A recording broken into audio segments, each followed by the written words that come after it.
Yesterday is as valuable as a canceled check.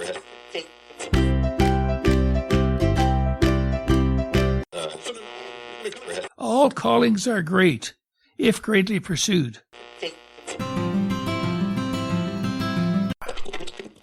You need those quiet times. You need to look deep within and listen very carefully to what the Spirit is saying to you.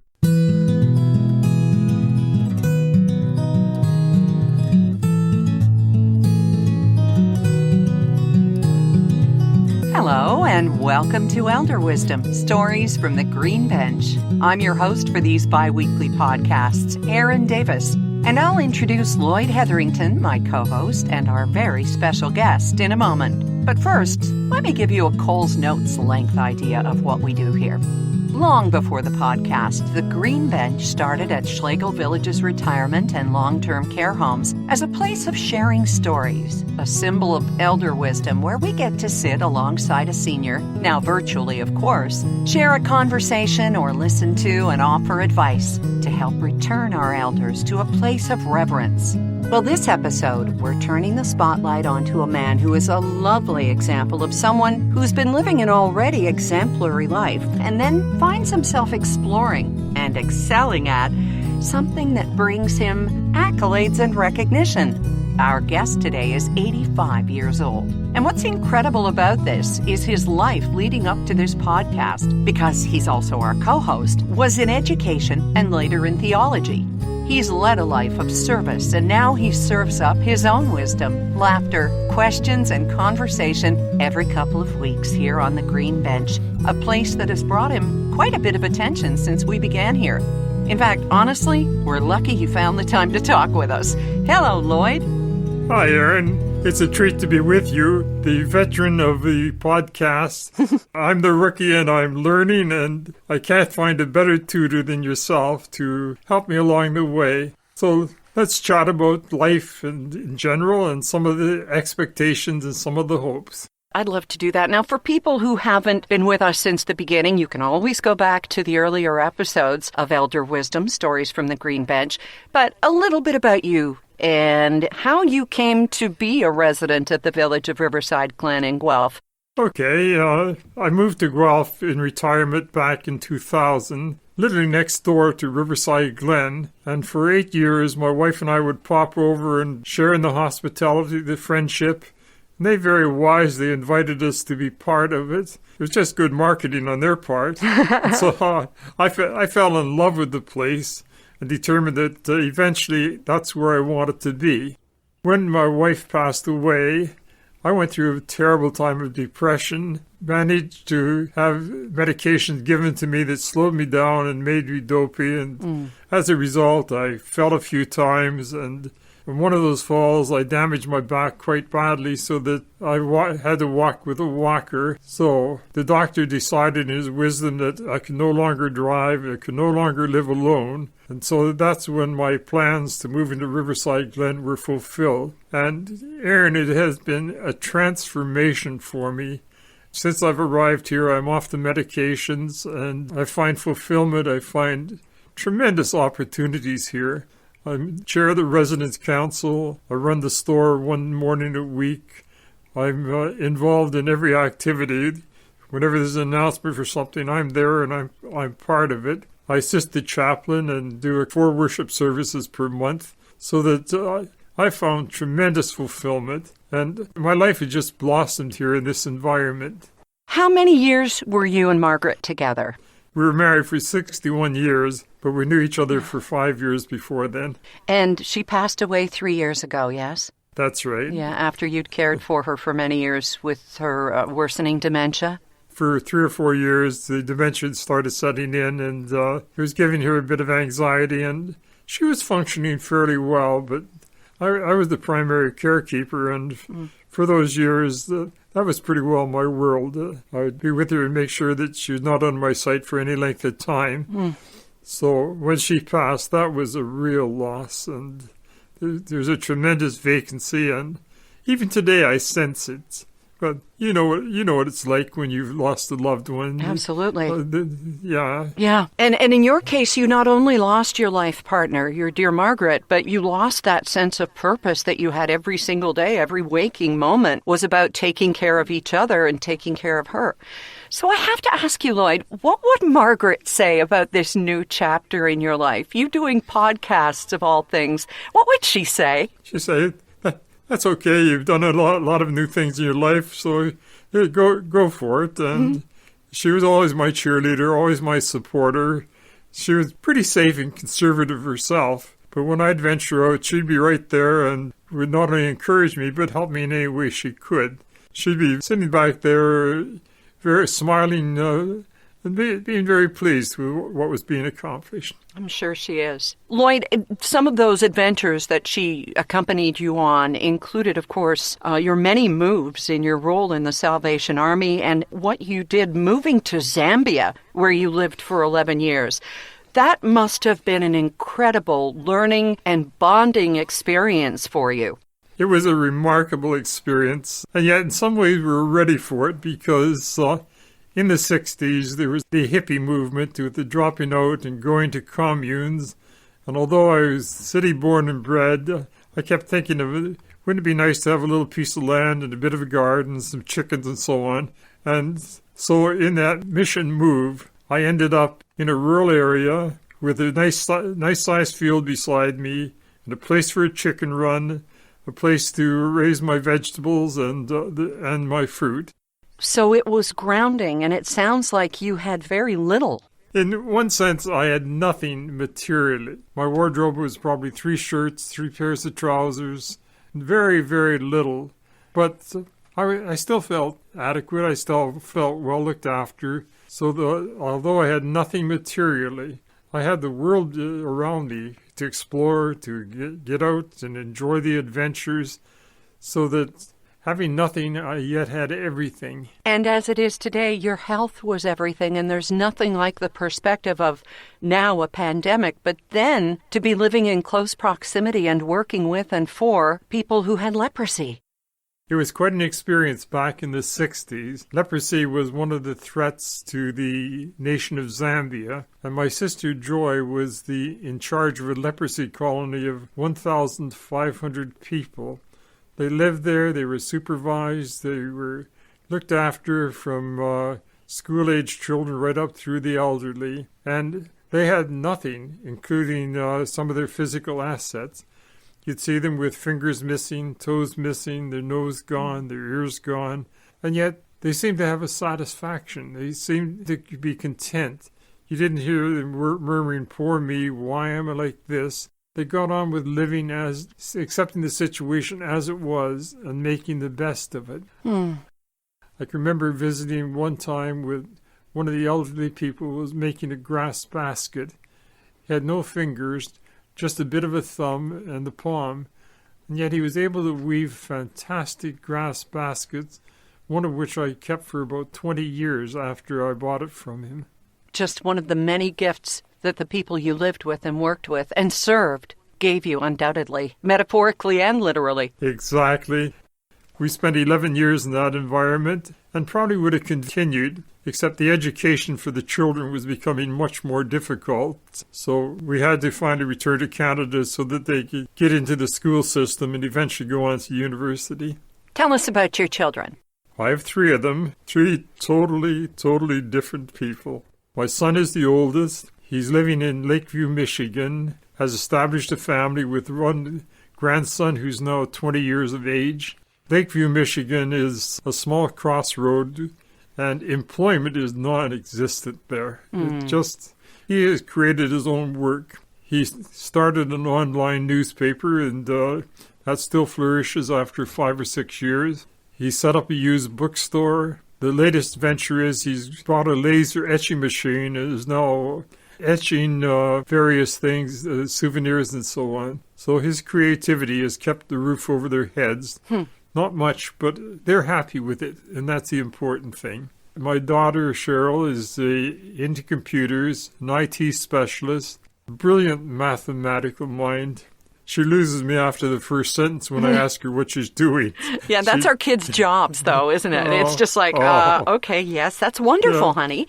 Yeah, yeah. For 20 years, she worked with a corporation, and then they decided to close that department down. So now she's on contract work and has been with the same organization for 3 years and doing very successfully. She chose not to marry and has a wide circle of friends and functions quite well. She is my caregiver, so during this lockdown because of COVID, she comes in to see me probably once or twice a week, brings the news and brings a fridge full of soft drinks and lots of candy, so I am well looked after. Good.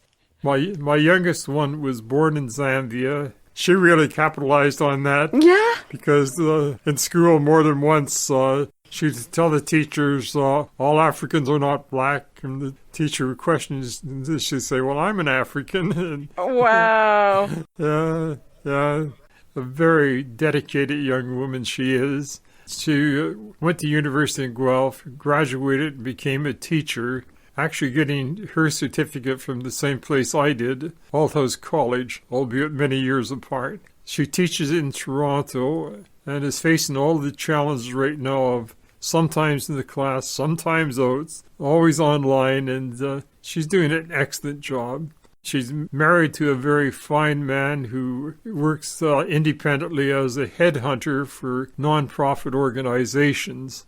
So they have 2 delightful sons, 10 and 12. They're just such fine students, good all-around youngsters, good athletes. They're my pride and joy, but of course I'm biased. Well, of course, it's a grandfather's job. Yeah, and exactly that. How lucky they are to have you as the patriarch of the family. But who did you look up to? Who gave you advice? And who did you turn to for wisdom when you were young, Lloyd? My parents were the stabilizing factor until I was 16. We moved around a bit, so a little hard to have people in the community. Mm-hmm. But they were solid. Unfortunately, my father died when I was 16. Again, that threw my life into turmoil for a couple of years for me. But they were a tremendous help. And of course, long before podcasts and ways of broadcasting, there was just sitting with family and listening. And not just your parents or your grandparents, but more extended members of the clan, the family circle too, right, Lloyd? Exactly. As a child, I would spend the summer at the family farm. And after supper, when the milking was done, as the sun was setting, we'd sit on the porch, and eventually someone would say, I remember, or do you know? And then they'd launch into a story, and the story always had a moral value or something to help to encourage or instruct us. And that is the way we gained our knowledge informally. And they were very precious moments. That is the human nature of storytelling. What broadcasting began as people sitting around the fire or whatever it was that we were doing, just sharing wisdom and stories and history and warnings and morals. Exactly.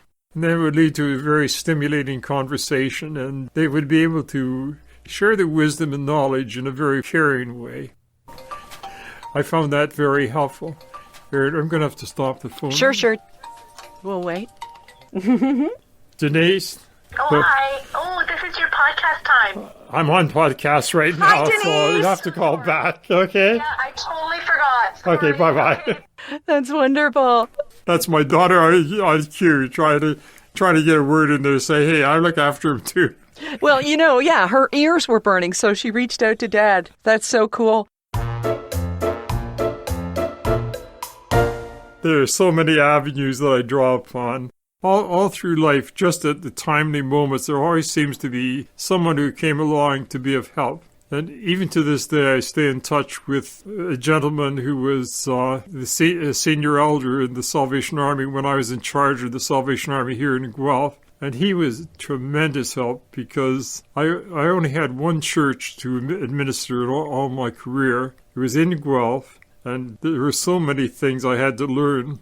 I had to do the first weddings, the first funerals, the first dedications, and it was a challenge. But Reg is right there, so gently guiding and saying, well, you did a good job, but have you thought of, or did you consider?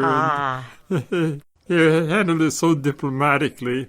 And I'm not opposed to people giving me advice. I will sometimes accept it, I'll sometimes reject it, but I'll listen to everyone who has something to say. There you go. It's like Socrates said, right? The only true wisdom is in knowing you know nothing. And that's where the learning begins. Exactly that. Is there wisdom, Lloyd, that you return to regularly to help you in times of need? Is the Bible all you need, or is there other wisdom that comes to you and sort of resonates?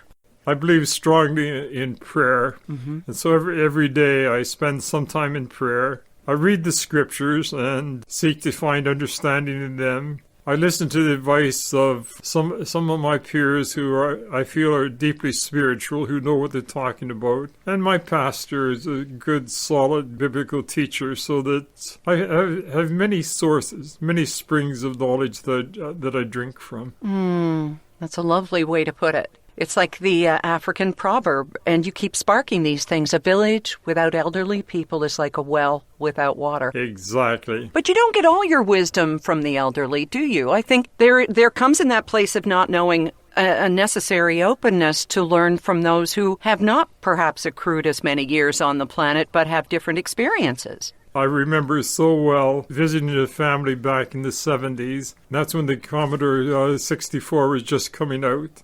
They had one set up, and the little 7-year-old was operating it.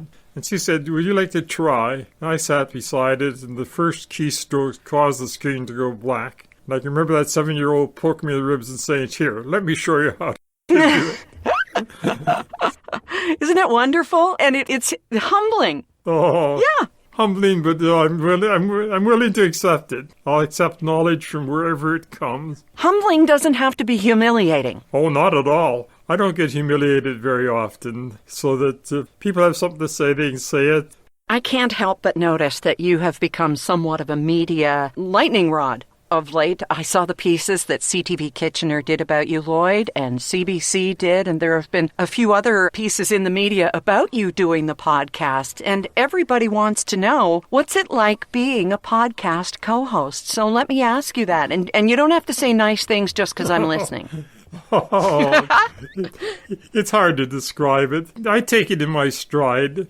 I'm doing it because I've been asked to do it, and I like trying new stuff, so that here are opportunities, and only two things can happen when you try something. You either succeed or you fail. If you succeed, keep on going. If you fail, you've learned that that's not your area, and right. You just close that door and you keep on going. My role, Aaron, is just to be there, to be myself, and if I can help someone, encourage someone, that's what it's all about. I am very dependent upon people. People are my lifeblood.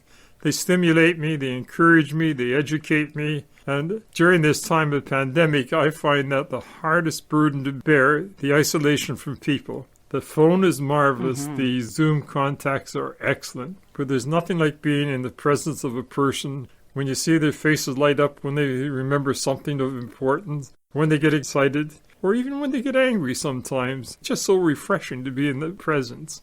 People are important, and I guess that bears with an expression that Desmond Tutu stressed. From the Zulu language, there's a phrase that says, "I am because you are." And I believe that with all my heart. I am the person I am because of the way you are in treating me, greeting me, walking beside me, guiding and helping me. It's interesting that how, as we age, we get more comfortable in our skin, mostly because the skin is getting so loose. It's kind of like wearing jogging pants all the time, I find. But in active, healthy minds, wisdom is the restructuring that happens when the body is no longer, say, fertile, and the body is aging. Somehow the focus becomes on the mind. And that's where the wisdom comes from. And I have to tell you that the responses to this podcast, in all humility, have been just amazing. A couple of them from Apple reviewers. Listeners, Nick Har92 says, "Thank you so much for these wonderful stories. It brings such joy and has helped me through this tough time in the world." Another woman who calls herself Inspired Daughter calls them truly inspirational, special for so many reasons. Thank you to Lloyd, Aaron, and their guests. And another says that we're the perfect pair for this podcast. Were you a listener to podcasts before we started Elder Wisdom? I knew they existed, but I was not really aware of them, and it's a brand new field for me. Sure. So why do you think they're so appealing to so many and across generations? There are like hundreds of thousands of them out there. Everybody who has a microphone is able to do this. Why do you think they're so appealing right now? Well, for those preparing the podcast, I think they're convinced they have something to say, something worthy of sharing, and now they have a tool to do it. It's amazing how the words flow forth and the ideas come, and there is an audience that just wants to listen in. They used to do it on the old telephones when you had the party lines. they used to do it in the supermarkets, listening to conversations in the line ahead of them. Sure. But here we are. We're giving them an opportunity. Come on, listen in and agree with us if you want.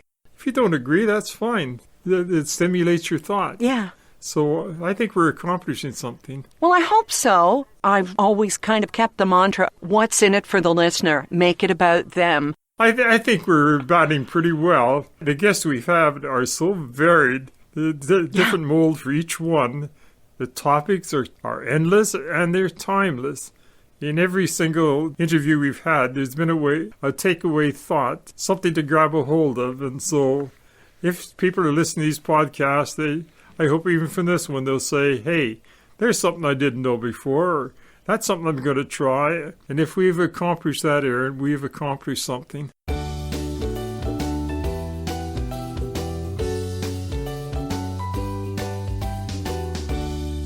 Henry Ford said that anyone who stops learning is old, whether they're 20 or 80, and anyone who keeps learning stays young. And that goes not only for people, but for organizations as well. Those are organizations that last, are the ones that develop and change with the times.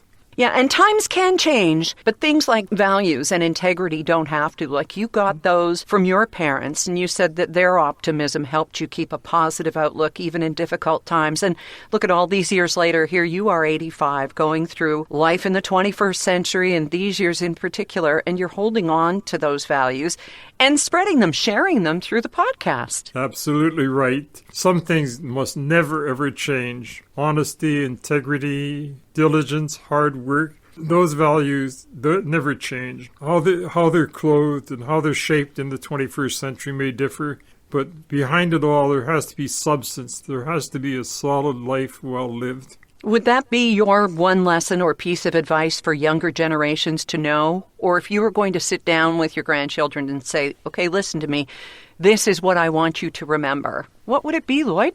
Oh, there's so many things I could tell them. Yeah. During this time of the isolation, I wrote a book for myself called My Blessed Book, and I've listed a large number of words of advice that I'd share. But for the children, remember who you are. Remember your roots, remember your family, remember your church. Don't bring shame or dishonor to them, but also to be alert to the opportunities to be alive in this day and age. Grasp the values that are there, grasp the opportunities, and go for them. That's some great advice. And I love that you keep a book of blessings. Yeah, I don't have a lot of hobbies, but I do like to write. So I put together about a 10-page book and listed some of the blessings, some of the scriptural blessings, a couple of hymns that encourage us, and I just flip through that from time to time. But in addition to writing, I sat down and tried an article for the Reader's Digest magazine called Our Canada. So I typed that up and sent it off, and they published it in the January-February issue. It's a little cameo of what being a kid was like in Sault Ste. Marie in the 40s. So I seized the opportunities to put words on paper to encourage, challenge, just to keep my mind sharp. So the January-February of 2021, this year? Yes. Well, come on, that's fantastic. Yeah, it's called More Canada, Our Country, Our Stories. Oh, wonderful. Okay, so where did you get the nerve to send it into Reader's Digest, Lloyd? That takes some jam. Good for you. Aaron, I'm willing to try anything once. Well, obviously, you're here with me, aren't you? I don't let things intimidate me. I don't mind asking or talking to people, and so I thought, well, I've seen the magazine. I see the style they want. I think I can do that. So during the time when I was in quarantine here, I went through all of my JPEGs and found a picture of myself as a teenager in Sault Ste. Marie and built the story around that picture and sent it in. And I was quite surprised to see it in print. Did they pay you? Oh, yeah. I get a whole year's subscription free. Woo! That's good. See, I don't know, because even though my story was a condensed version of my book that they did in 2019, I didn't know if there was any money involved. I think so, but it probably went to an agent or something. And I would joke in my keynote speech, this means that you're going to be seeing my edition of Reader's Digest in doctor's offices for the next 40 years. But darn it, then COVID came along and they're not keeping old magazines and nobody goes to the doctor's office, Lloyd. I think you and I are both victims of bad timing. I know. Tell you what, Aaron, call off this COVID-19. Tell them we had enough of it. You're right. But talk about a third act. This is amazing. Right. I'm waiting now for them to throw the vegetables and the fruit. Hopefully some will be fresh. Only if they're grown in your garden. Exactly. Those are the only veggies we'll toss. I promise you that. Wow. I live in a very dependent world. I'm dependent on others, and because of that, I blossom. Lovely, Lloyd. Thank you. It's wonderful. And I'm so glad to have met you here on the Green Bench, Lloyd. I have too. It's just been marvelous, Aaron. And imagine if we did pass by that Green Bench, the people we would have missed out on, Lloyd. Oh, you would have missed out on so many. We have people who have the resilience to keep on living after a serious accident where a person lost his arm. The perseverance of overcoming the Parkinson's and facing life with courage and conviction, even when you want to scream at the world. You get up, get dressed, and get going. You would have missed hearing about education, where it's not just the facts you teach, it's the way you relate to the people. There are just so many gems of wisdom that you can pick up just by being alert to those around you. Have an open mind, and it's amazing what truths you'll gain. And the gems keep coming forth. Yes, sir. Thank you for these moments together. Oh, my pleasure. And I'm so sorry that we have to announce here that we're replacing you as co-host. No, I'm just kidding. Right. I'm taking over hosting, am I? Yes, yeah. You've been picked up by another podcast. They're saying, ditch the girl. You're going to do it on your own, Lloyd. She's weighing you down. I'm holding you back. Oh, not at all. Not at all. No. On we go together. Thank you, Lloyd. Can't wait to talk to you the next time on the Green Bench. Hardly wait, Aaron. Thank you so much. Bye. On our next chat, David Beam will share his philosophy of just going for it. Plus, we unearth a song he recorded way back when. It's a special treat, and so is he, so don't miss it. Just subscribe for additional episodes every 2 weeks, and you'll be notified as soon as they're up. Share your thoughts and opinions on social media. Use the hashtag #ElderWisdom and help others find us on this Green Bench. Please, if you could, just take a moment to rate and review the Elder Wisdom podcast. And if you find it easier, go to elderwisdom.ca and you'll find the link. Also, be sure and take the Elder Wisdom Pledge while you're there. I did. I'm Erin Davis. Thank you for sharing in these life stories. And Lloyd and I will talk to you again soon, because your seat on the Green Bench is ready and waiting. Elder Wisdom, Stories from the Green Bench, is brought to you by Schlegel Villages, a complete continuum of care, offering independent living to long-term care, celebrating and honoring the wisdom of the elder. To learn more about us, please go to our website, schlegelvillages.com.